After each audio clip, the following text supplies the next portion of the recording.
Welcome to our channel. In today's video, we will be discussing the recent coup d'état in Niger that occurred on July 26, 2023. On July 26, 2023, a coup d'état occurred in Niger, in which Niger's Presidential Guard detained President Mohamed Bazoum and Presidential Guard Commander General Abdourahamane Tchiani proclaimed himself as the leader of a new military junta. Presidential Guard forces closed the country's borders, suspended state institutions, and declared a curfew. This was the fifth military coup d'état since the country gained independence in 1960, and the first since 2010.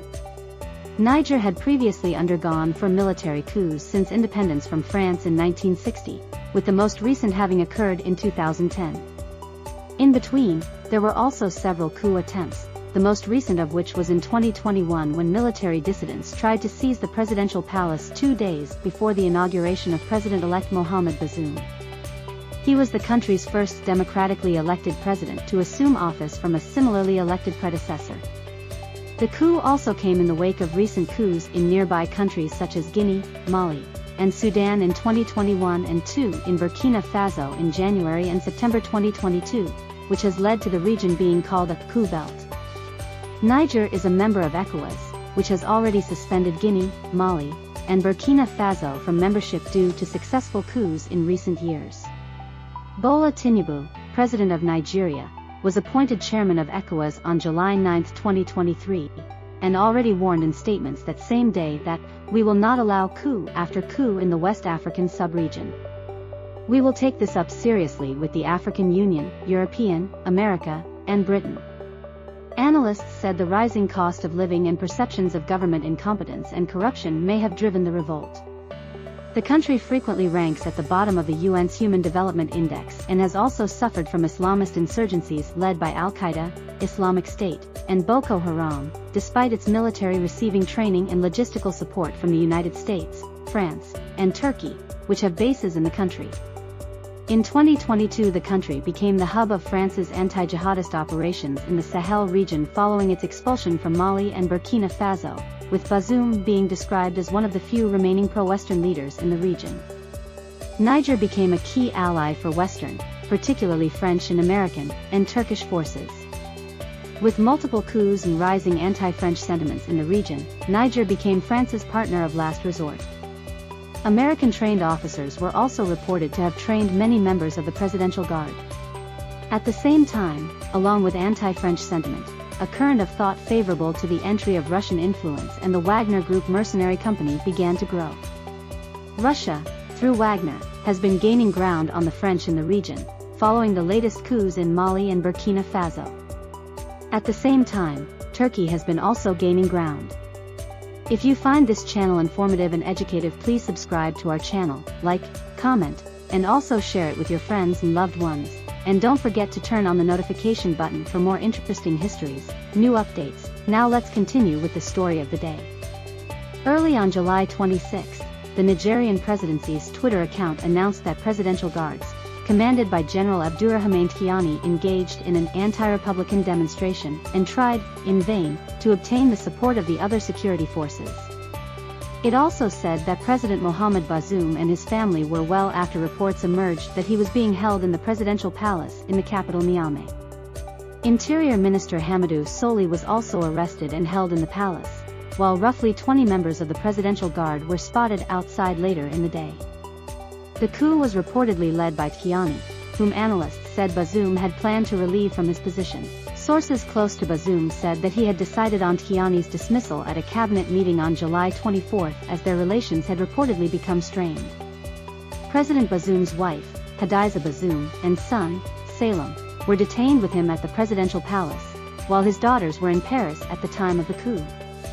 In the morning, the palace and adjacent ministries were blocked off by military vehicles and palace staff were prevented from accessing their offices. Up to 400 civilian supporters of Bazoum tried to approach the palace but were dispersed by the Presidential Guard with gunfire, leaving one injured. Elsewhere in Niamey, the situation was described as calm. The presidency also claimed that protests in support of Bazoum had occurred around the country's overseas diplomatic missions. In response to these events, Niger's armed forces surrounded the presidential palace in support of Bazoum. The army also issued a statement saying they had secured major strategic points in the country. The presidency stated that the army and the National Guard were ready to attack the Presidential Guard. The U.S. Embassy warned against travel along Niamey's Boulevard de la République, where the presidential palace was located. In the evening, however, Air Force Colonel Major Amadou Abdourahmane went on state television channel Télé Sahel to claim that President Bazoum had been removed from power and announced the formation of a National Council for the safeguard of the homeland. Seated and flanked by 9 other officers wearing uniforms representing all the different branches of the security forces, Abdourahmane said the defense and security forces had decided to topple the regime due to the deteriorating security situation and bad governance. He also announced the dissolution of the country's constitution, the suspension of state institutions, the closure of the country's borders, and a nationwide curfew from 2200 hours until 5 o'clock local time until further notice, while warning against any foreign intervention. One of the officers seen during the announcement was later identified as General Moussa Salo Barmo, the head of the country's special forces. On the morning of July, Bazoum tweeted that Nigerians who love democracy would see to it that hard-won gains will be safeguarded, indicating his refusal to step down from office. His foreign minister Hassoumi Massaoudou told France that the country's legal and legitimate power remained with the president and reiterated that Bazoum was in good condition and that the entire army was not involved. Massaoudou also declared himself acting head of state and called on all Democrats to make this adventure fail. Despite being detained, Bazoum has not formally resigned as of July and has been able to get in contact with world leaders and officials such as French President Emmanuel Macron, UN Secretary-General Antonio Guterres, AU Commissioner Moussa Faki, and U.S. Secretary of State Antony Blinken. On July 27, the leadership of the Nigerian Armed Forces issued a statement declaring its support for the coup, citing the need to preserve the physical integrity of the president and his family and avoid a deadly confrontation that could create a bloodbath and affect the security of the population. A pro-coup demonstration took place on July 27 with about 1,000 supporters of the junta voicing support for the Wagner Group and denouncing the French presence and that of other foreign bases. Other demonstrators gathered outside the headquarters of Bazoum's PNDS Taraya party, with footage showing them stoning and setting fire to vehicles. They then subsequently ransacked and burned the premises, forcing police to disperse them with tear gas. Demonstrations also occurred in front of the National Assembly. This prompted the Interior Ministry in the evening to ban on all demonstrations with immediate effect. Civil servants were also told to stay home. On July 28, General Abdourahamane Tchiani proclaimed himself as the president of the National Council for the Safeguard of the Homeland in an address on Télé Sahel. He said the coup was undertaken to avoid the gradual and inevitable demise of the country and criticized the government's security strategy for its purported ineffectiveness and lack of collaboration with Mali and Burkina Faso, but did not give a timeline for a return to civilian rule. On July 29, the National Council for the Safeguard of the Homeland accused ECOWAS in a statement read by Colonel Major Amadou Abdourahmane on Télé Sahel of planning to approve a plan of aggression against Niger through an imminent military intervention in Niamey supported by certain Western countries and warned of the junta's strong determination to defend the country.